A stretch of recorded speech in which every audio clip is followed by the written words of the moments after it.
and I felt somebody from behind put their arm across my shoulder. Now I don't know anybody in here, and I see the whole band in front of me. So I'm like, Yeah. who is this touching me? Obviously cause for alarm. Yeah. Yeah. Oh, time is up. There's this white guy, and he was probably a decade and a half, maybe a little more older than me. Mm-hmm. Big smile on his face.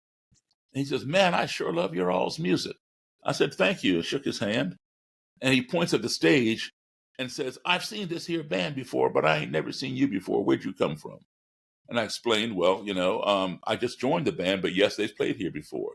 Man, I sure love your piano playing." He was fascinated with me, wanted me to go back to his table and let him buy me a drink.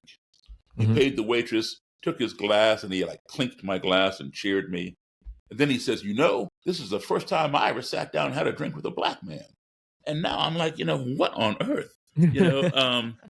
I wasn't offended, but it was like, how can this be? Because at that point in my life, I had sat down with literally thousands, tens of thousands of white people or anybody else and had a meal, a beverage, a conversation. How is it that this guy, that much older than me, had never sat down with a black guy before? So I wasn't trying to be facetious, right? I'm just curious. I said, why?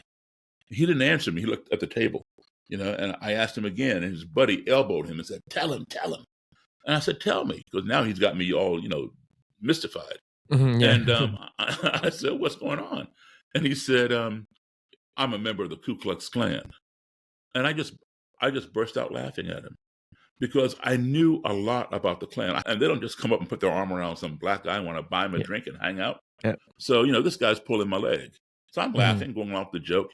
He goes in his pocket, pulls out his wallet, and handed me his Klan membership card. I recognized the Klan logo or emblem, which is a red circle with a white cross and red blood drop in the center of the cross. I stopped laughing. This thing was for real. It wasn't funny anymore.